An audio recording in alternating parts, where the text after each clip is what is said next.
सो है दोस्तों, मैं आप लोगों को बता दूं कि पाकिस्तान के बल्लेबाज रिजवान को हो सकता है इनको रिटायरमेंट न लेनी पड़ जाए, क्योंकि पाकिस्तान बोर्ड ने इनकी जिस प्रकार से बेइज्जती की ना, इसको सुनकर आप लोग तो हैरान हुए हो जाएंगे। तो सुनिए आप लोग जरूर इसको।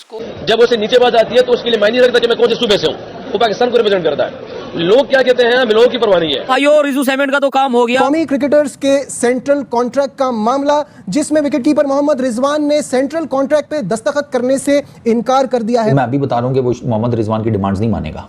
मैं आपको अभी बता रहा हूँ, रिजवान की ना अब वो अथॉरिटी नहीं रही जो पहले थी ना कुछ सालों पहले, अब वो अथॉरिटी नहीं रही। हम इस इदारे में मुलाजिम हैं, हम अपने इदारे से कैसे जवाब तलबी कर सकते हैं? इदारा हमसे जवाब तलबी कर सकता है अगर हम वायलेशन करेंगे कोई। वो सीन बहुत खराब हो चुका है इस टाइम, लफड़े ही लफड़े चल रहे हैं पाकिस्तान क्रिकेट बोर्ड में। हमारी टीम का ग्रीन सिग्नल कभी नहीं आ रहा, वो रेड सिग्नल पे ही खड़ी हुई है, वो गाड़ी चल के ही नहीं दे रही। पीसीबी को सेंट्रल कॉन्ट्रैक्ट अनाउंस करते हुए एक डेडलाइन रखनी चाहिए, ये नहीं कि 1 जुलाई से सेंट्रल कॉन्ट्रैक्ट शुरू हो रहा है, अब हम अक्टूबर के एंड में खड़े हुए और सेंट्रल कॉन्ट्रैक्ट लड़के साइन ही नहीं कर रहे। जिसको करना है वो करे, जिसको नहीं करना ना करे। लेकिन इस तरह इदारे को डिक्टेट कराना, मेरा ख्याल में अगर प्लेयर्स स्ट्रांग हो गए और इदारा कमजोर हो गया तो फिर पाकिस्तान क्रिकेट इस वक्त वैसी मुश्किल में है और मुश्किलात से दो चार हो जाएगी। पाकिस्तान क्रिकेट की बर्बादी की वजह एलॉन मस्क है, यकीन करें आप मेरा। किसी को एक कैटेगरी नहीं मिलनी चाहिए। आप पहले वर्ल्ड कप तो जीते, आप एशिया कप तो जीते, एशिया कप हराने में रिजवान का सबसे बड़ा हाथ था। ये 2023 वर्ल्ड कप से पहले की बात है कि बाबर आजम, मोहम्मद रिजवान और कुछ लोगों ने ये सवाल उठाया कि जी इंटरनेशनल क्रिकेट काउंसिल के जो अरबों रुपए पाकिस्तान क्रिकेट बोर्ड को मिलते हैं, उसमें से भी हमें जो है वो परसेंटेज चाहिए। और क्रिकेट बोर्ड ने तय किया और जो एक कैटेगरी के प्लेयर हैं उनको $6.2 मिलियन पर मंथ दिए गए। 62 लाख रुपए यहाँ पर लोग पूरी साल की तनख्वाह उन बेचारों को नहीं मिलती, और 62 लाख रुपए जो है वो एक कैटेगरी का प्लेयर ले रहा है। ये एक कैटेगरी में कौन है? एक कैटेगरी में कौन से अभी तो कोई भी नहीं है, अभी कोई अभी एक भी नहीं। देखिए, जब अनाउंस हुई थी तो उसमें बाबर थे, रिजवान थे, शाहीन थे। और फिर अगले सीजन में सिर्फ बाबर और रिजवान थे, शाहीन नहीं थे। और अब जो सेंट्रल कॉन्ट्रैक्ट अनाउंस हुआ है उसमें एक कैटेगरी है लेकिन कोई प्लेयर नहीं है, क्योंकि आपने कुछ किया ही नहीं, तो क्रिकेट बोर्ड कैसे रखेगा? लेकिन कुछ ना करने पे आया, देखे ना, बी कैटेगरी भी 45 लाख है। 45 लाख भी बहुत बड़ा हेफ्टी अमाउंट है।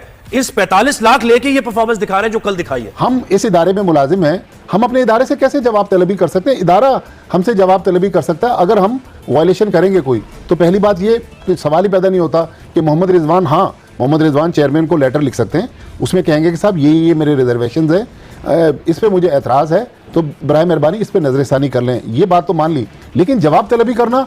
लेकिन आज सुबह आपने बहुत अच्छी बात कही मॉर्निंग शो में कि एक पीसीबी को सेंट्रल कॉन्ट्रैक्ट अनाउंस करते हुए एक डेडलाइन रखनी चाहिए, ये नहीं कि 1 जुलाई से सेंट्रल कॉन्ट्रैक्ट शुरू हो रहा है, अब हम अक्टूबर के एंड में खड़े हुए और सेंट्रल कॉन्ट्रैक्ट लड़के साइन ही नहीं कर रहे। जिसको करना है वो करे, जिसको नहीं करना ना करे।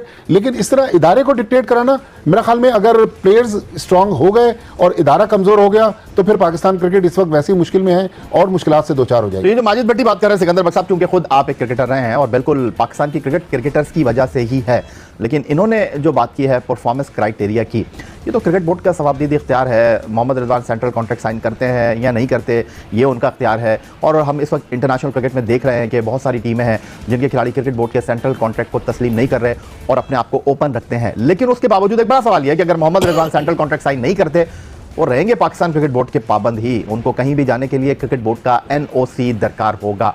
आप किस तरह देख रहे हैं इस डेवलपमेंट को? एक नई कंट्रोवर्सी कहेंगे इसको, या आपको लगता है नहीं कुछ भी नहीं है और क्रिकेट बोर्ड को जो है एक डेडलाइन अनाउंस कर देना चाहिए जिस तरह माजिद भट्टी ने फरमाया? देखें, मैंने खुद यहाँ बैठ के टीवी के ऊपर 10 दफ़ा कहा है कि किसी को एक कैटेगरी नहीं मिलनी चाहिए। आप पहले वर्ल्ड कप तो जीते, आप एशिया कप तो जीते, एशिया कप हराने में रिजवान का सबसे बड़ा हाथ था। मैं अभी बता रहा हूँ कि वो मोहम्मद रिजवान की डिमांड्स नहीं मानेगा। मैं आपको अभी बता रहा हूँ, रिजवान की ना अब वो अथॉरिटी नहीं रही जो पहले थी ना कुछ सालों पहले, अब वो अथॉरिटी नहीं रही। वो बड़ा ज़बरदस्त तरीके से ना इन सबको मैनेज किया पीसीबी के, ये जो है ना ब्यूरोक्रेसी, उन्होंने दे आर टू शुरूड यार, और ये उनके सामने ये खिलौने बन जाते हैं उनके आगे। ये अभी आपको पता चल गया होगा, ये जो पिछले 2-1 सालों में, 2 साल भी नहीं यार, 2 साल भी मैं ज़्यादा बता रहा हूँ, पिछला साल 1.5 में ये जो 9 मरतबा 9 टाइम्स कप्तानी ऊपर नीचे हुई है ना, ये सिर्फ इनका खेल तमाशा है, सिर्फ खेल तमाशा के भाई इनको आपस में उलझाए रखो, हमारी तरफ नहीं आई, हमारी चौधराहट किधर जाएगी। अब रिजवान भाई ने भी थोड़ा स्टैंड लिया है, लेकिन रिजवान भाई का ये स्टैंड कब तक चलेगा ये देखना पड़ेगा। रिजवान भाई की एक डिमांड जो सामने आई है वो ये है कि मुझे एक्सप्लेन करें कि मुझे T20 इंटरनेशनल से क्यों बाहर किया गया, क्योंकि बाबर की वापसी हो गई है, रिजवान की वापसी नहीं हुई। रिजवान की जगह के ऊपर उस्मान खान, पहले मोहम्मद हारिस थे, अब उस्मान खान है।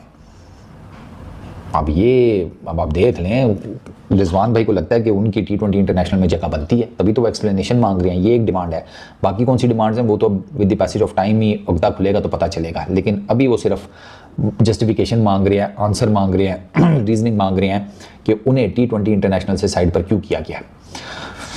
अब रिजवान भाई सिर्फ एक बचे हैं जिन्होंने सेंट्रल कॉन्ट्रैक्ट पे साइन नहीं किया, तो रिजवान भाई ये जिन्होंने कर दिए हैं कॉन्ट्रैक्ट्स के ऊपर साइन। तो है दोस्तों, मैं आपको बता दूं, आप लोगों ने देखा कि रिजवान की किस प्रकार से बेइज्जती कर रहा है पाकिस्तान बोर्ड, और पाकिस्तान बोर्ड का कहना यह है कि आप साइन करके आप हट जाइए। उसी बीच में आप लोगों को बता दूं, रिजवान ने अभी साइन अप नहीं किया, इसलिए मैं आप लोगों को बता दूं, उन्होंने भी पाकिस्तान बोर्ड को ये दिखाना चाहते हैं कि हम अभी तक नहीं करेंगे। उसी बीच पाकिस्तान के रिपोर्टरों का यही मानना है कि अब हो सकता है रिजवान हर प्लेटफॉर्म से जो कि रिटायरमेंट ले रहे हैं। उसी बीच में आपको बता दूं एक और अपडेट, जो कि बाबर आजम को लेकर बहुत बड़ी अपडेट आ रही है। उन्होंने भी अपना फ्लॉप कर दिया अपने फॉर्म को।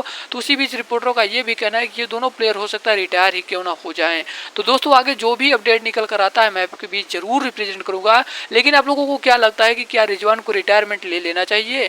अगर ले लेना चाहिए तो कमेंट में हाँ जरूर करके बताइएगा दोस्तों। और दोस्तों, पाकिस्तान मीडिया जो कि इसी बीच पर मैं आप लोगों को बता दूं, इसी चीज़ पर बहुत ज़्यादा बातें वहाँ पर चल रही है। तो आप लोग ये चीज़ समझ ही गए होंगे पाकिस्तान का हाल इस समय क्या है। फॉर्म भी गड़बड़ है और चीज़ें भी गड़बड़ हो रही हैं। आगे जो भी अपडेट निकल